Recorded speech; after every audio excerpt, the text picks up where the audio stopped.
Folks, we have a lot of news today from Mini GT, Inno64, and Tarmac Works. So let's talk about it. Okay, so first one, let's talk about Mini GT first. So Mini GT have announced 5 new models for pre-order yesterday. The first one is the Lamborghini Huracan STO in Bianco Asopo. I don't collect Lamborghini, at least the modern Lamborghini, so it's an easy pass for me. But looking at this model, I do like the color. It's black, red, and white with copper wheels. The copper wheels work with this color a lot, in my opinion. I just don't like how Lamborghini, put the STO decal on both doors. It's not clean. I don't know why Lamborghini chose to put the STL decals on the door. I mean, if you're gonna put it on the door, just make it smaller, to make it more clean looking. You know what I mean?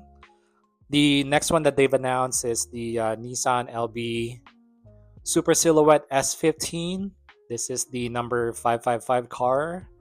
It's from the 2023 Formula Drift Japan. I don't collect drift cars, as I said in my previous videos. But this one is actually nice. Usually I don't like too many decos on the car, but the yellow orange slash yellow blue works. It actually works on the white car here, and the wheels looks cool too. Has some bright green on spokes, and what else is here? Oh, the roll cage is in bright green too, so you can kind of see it. It's right-hand drive. Yeah, I think it's a really good model for drift car fans. It's probably a must-have for you guys, but not for me. Okay, this third one is the BMW M3M Performance Touring in violet. Um, I don't mind the color. Looks like this car is two-tone, so the main body is in violet or dark purple, and on top, it looks like it's black. It's a piano black with some carbon front lip, and then on the sides and probably on the back too. It's I think it's a really good model. I actually like the way they added the carbon details here. Yeah, I don't collect BMWs, but for BMW fans, I think this you guys are gonna happy with this model. And the fourth one is the Ford Mustang GT3. It's the number 64 car. It's from the 2024 IMSA Daytona 24 Hours. So I just got into endurance racing recently and getting into IMSA and WEC. I'm still learning, the rules and regulation. I do like the cars at first. At first, I didn't like it because how it's chaotic. Because basically, just imagine all classes, GT3 Pro, and then their hypercars slash prototype cars in one circuit, and they all race together. It's kind of chaotic. That's my first impression when I first first time I watched IMSA. So I thought it was interesting, but also chaotic. But I'm getting into it. Um, and as a Porsche fan, I like seeing AO Racing and Rexy and Roxy race. So yeah, I think I'm gonna continue to watch it. It's fun. It's long. So if you want to get into it, go ahead and they have some beginner's guide on YouTube, and watch a couple of highlights, see if you like it. It's interesting. But back to the model. I think the model it's a new tooling that they have here. Um, the livery, the color, everything here looks really good. I actually like this car a lot, and a lot going on with the livery. I like the Mustang silhouette on both sides. Um, the body kit itself, it's nice, not too wide. It's just right in my opinion. The decos, I don't mind either. I like the light blue decos with the white stripes on the back. Um, the rear spoiler is pretty damn high, but it's cool looking, if you ask me. And of course, the tire scripting. I always love that when race cars have tire scripting. It adds so much to to realism. So if for Mustang fans, this is probably a must have for you guys. It's a great model and a very nice casting, if you ask me. So the next one and the fifth one, I think I've already talked about this in my last video. So the fifth car that they announced is the VW ID Buzz. It's the electric van slash car with a very fun livery. So if you're into that, go ahead and pre-order this. The casting looks decent, I think. Um, but again, I'm not really a fan of that livery and the car itself, so it's a pass for me. So moving on to Inno64, they've announced uh, they've announced 5 cars yesterday. The first one is I'm very intrigued by it. I don't know anything about this car, guys, but when I first saw it, I'm like, wow, this is looking really clean. By the way, it's the Nissan R89C. It's from the 1988 Le Mans Shakedown at Paul Ricard. I don't know. Like I said, I don't know anything about this car, but this car is so cool. I mean, tire scripting, check. Clean looking, not too busy decal wise. Very clean looking car. That's a check. Only, I think 3 Nissan decals in both doors and then on the front. That's a huge plus. Third, you can remove the engine hood. Yes, you can. I think this is the first, at least the first model that I've seen where you can open, the hood or any doors for that matter. And the fourth one that I really like is the engine detail. I mean, take a look at this. It's on another level, guys. Like I said, it's I think it's one of those cars that you hate, either you hate or love. You know what I mean? There's no in between. Yeah, I think it's one of those cars, but I think I'm gonna buy one. Man, I'm so intrigued by this car. And then next one is the Nissan GT-R 50 by Ital Design. I don't know anything about this car, and I'm not planning to buy it. The color looks nice though, with the black and gold trim, gold wheels, and all that. The kit itself looks cool. It's by Ital Design, but I'd have too much GTR, so I'm gonna skip on this. Well, speaking of GTRs, they've announced another Nissan R35 Nismo. This time it's in red and black. I know they've released the Stealth Gray already, the 2022 version. I was gonna buy that, but then I found that Mini GT is going to release their own R35 Nismo, the 2024 version. So I opted for that instead, just because I like Mini GT a lot and the packaging and all that.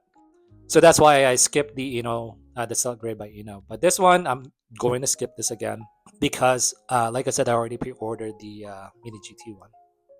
And this last one, funny story. Oh, by the way, this is the Nissan Skyline GT-R R34, the Endless Advan livery. Funny story because I hate myself for not getting the Tokyo Auto Salon exclusive Endless R34 back then. Um, but now, if you look on eBay, they're like 60, I think 70, $75. Sometimes, they're up to $90. And I was gonna buy the, I was gonna make an offer and buy the car for $70 or at least 70 or 70 or $75. And and then I told myself, okay, let me just sleep on it because I really don't want to pay that much.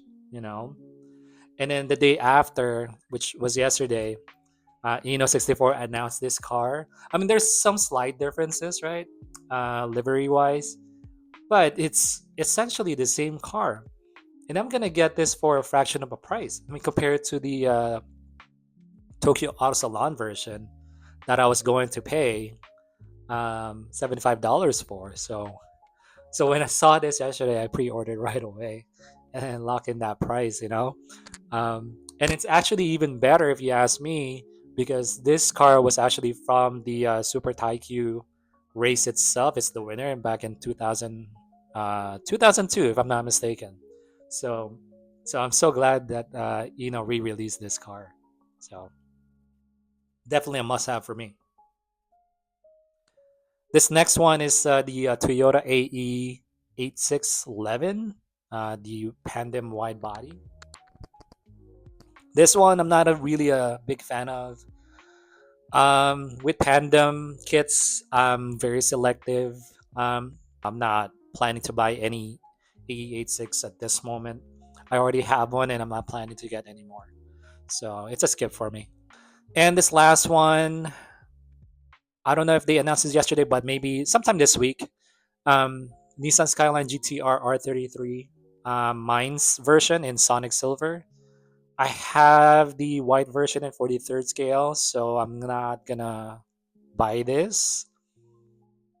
And I prefer the white color on mine's rather than the blue, because I know the blue R34 is coming out too. This one's the R33 in silver. I'm gonna skip both since I already have the white one. So, but the casting itself, I think it looks cool except for the wheels. I'm not a fan of that wheels. It's just I don't know. I think the spokes or the material's too thick, if you know what I mean. Sometimes you can't really avoid that because it's a 64 scale. But in my 43rd scale, obviously it has more detail, so it kind of makes sense why the wheels looks better there than in 64 scale. So, and then last but not least, Tarmac Works. I was watching their IG live last night, and they've announced I think 4 or 5 cars. The first one on the list here is the the Nissan Nismo GT3 LM. It's the Le Mans version, which I don't have yet, and this is from their Hobby 64 line. And I must say, I know I said I have a lot of GTRs, but this is the LM version, which I don't have yet. Man, I mean, the deco, so the livery on this car is amazing if you ask me. It has the Bridgestone scripting on the tires, which is a huge plus for me already. The 5-spoke wheels looks really good too. Man, a lot going on this car. So I think this is gonna be a must-have for me. This is amazing. Second one on the list is the Bisimoto Porsche 935K 3V. I'm already, in a rabbit hole for the 935s. So I'm gonna have to add this to the list. I kind of do like the livery. It's pink and gray, which I don't have yet. I know the Coca-Cola one is coming out, I think, if not next month or in January. They've announced that 2 months ago, and I'm planning on getting that one. Now I'm gonna add this one to the list as well. This one comes with the Tarmac Work trading cards, which I'm not into just yet. But who knows? I might get into it once I get a hands on a couple. So, but the car I'm really interested in. I'm gonna add it to my collection. This next one is the Datsun 510. I think we've had a lot of we have a lot of Datsun 510s already by other brands. So this is an easy skip for me. I already have the Pro Street by Kaido, which I really love. This one I really love, and I can't wait to add this to my collection. This is the Porsche 911 GT3 R with Falken livery. This is the Porsche 911 GT3 R with Falken livery in black wheels this time, because I have the 24-hour Nürburgring version with copper or bronze wheels already. That one is one of my favorite GT3 R by Tarmac um, so far. This one, it's okay. I mean, the black wheels still works with the Falcon livery. Um, I just want to get this car so I can display it with my other Falcon GT3 R car. So I think they're gonna look good together. And so it's gonna be a must-have for me. The next one is the Ferrari F355 Challenge. I think this is very clean looking. I don't collect Ferraris, but now I'm thinking about it. I have a F40 LM by Tarmac as well that I bought a few months ago. This one, I think they released F355 before, but with more decos. So I didn't buy that because it was too busy for my taste. But I think this one is much more clear than that. Um, but yeah, I'm thinking about it. I'm still on the fence. We'll see what happens. The last one is the Ferrari 458 Italia GT3 car. Talking about clean looking, this is very clean looking. It's a plain body in white with yellow headlamps, gold rims, or maybe copper rims, and it's cool that it has that vent on the window. It's open. I don't know if you can close it, but I don't think you can. Um, but yeah, it's not a big fan of the wheels. I don't know. Something is weird. I don't know what. I can't pinpoint what's. Maybe it's too. Maybe the tires are too thick. I don't know. Maybe. Yeah, I don't like the rims here. It's the style. The car itself, the body looks cool. Yeah, the panel gaps looks cool too. Looks very detailed. But yeah, it's a skip for me. I'm hoping that BBR release the stock version of the Italia as it is my one of my favorite Ferraris of all time. So crossing my fingers, BBR, let's go, let's make it happen. And I think that's all, guys. That's a lot of news, a lot of good cars, and some of these are coming out in January, if I'm not mistaken. Most of these models are will start shipping probably in Asia first in Q1 of 2025. So better get ready. Better get better save up. I mean, there's a lot of good models here. So yeah, I just want to make this video to share to you guys. And until next time, bye.